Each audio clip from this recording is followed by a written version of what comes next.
Hey guys, Kory here with GillzGoneWild.com. Sitting here in a boat, getting everything ready.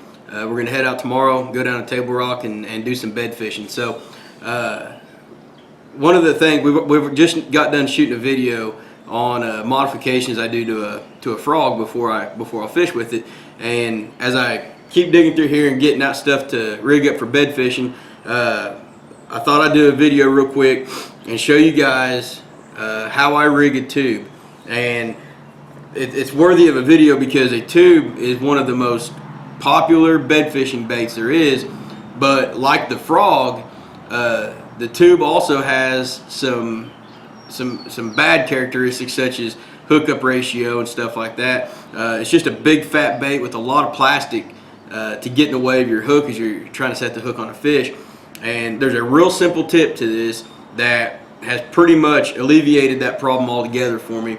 In fact, a tube went from being probably my worst hookup ratio flipping bait to probably my best by doing this simple tip. It's real easy to do. I'm going to show you guys how to do it.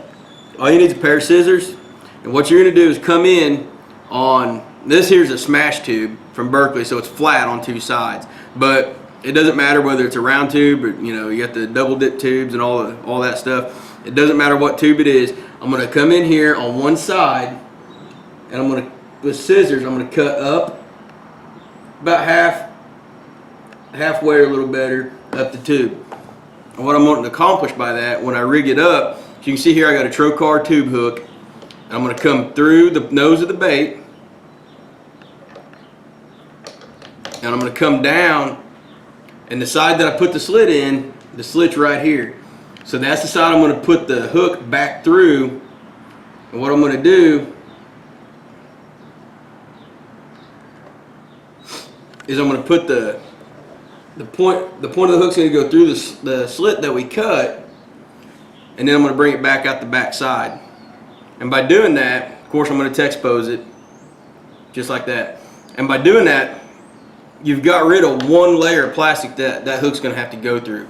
So now when you get a bite and you set the hook, it's no different now than if you were going through a brush hog or something like that. You've only got one layer of plastic to get through. And even if you Texpose a tube without cutting that slit in it, that's still a lot of bulk because you got plastic gripping the hook on this side and this side. So by cutting that slit, this is just going to fold out of the way and swing up the hook. Another key feature, or another key tip that I want to give you guys on any flipping bait, not exclusively the tube, any flipping bait, is I want to tie a snell knot. And this is a knot that you can tie on anything from a extra wide gap, offset worm hook, to the trocar, like I said, the tube hook, any hook out there that you're going to use to flip with or Texas rig with. You can tie this knot, and we'll do a video and show you guys how to tie it. But right now I'm going to do this in this video. I'm going to show you guys why to tie it. As you can see, I got my weight here. I got my bobber stops up here. I'll slide them down later. But imagine this is in the water. A fish bites it. When they clamp down and they put pressure on this weight right here, when you set the hook, watch what happens.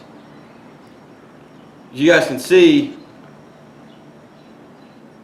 just from setting the hook, that hook point really kicks up.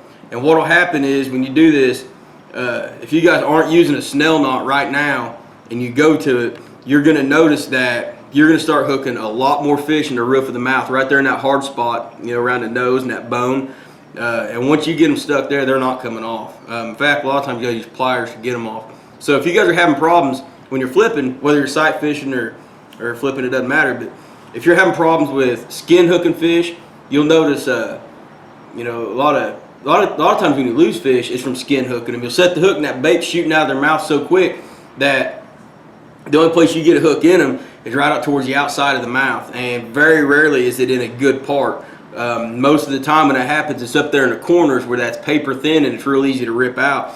And a lot of the lost fish when you're flipping come because of the area on the fish's mouth that you actually got them hooked. And I promise you guys, if you learn how to tie a snell knot, which like I said, we'll do a video and show you guys how, but if you'll learn how to tie a snell knot and you start using it, you're going to see your hookup ratio versus landed ratio skyrocket because you're just not going to lose as many fish because you're getting them hooked in a hard part of the mouth. It's going to hook them up there in the roof of the mouth where you're wanting to get them, and not on the sides or the corner or anything like that. So anyways, just a couple little tips I wanted to share with you guys.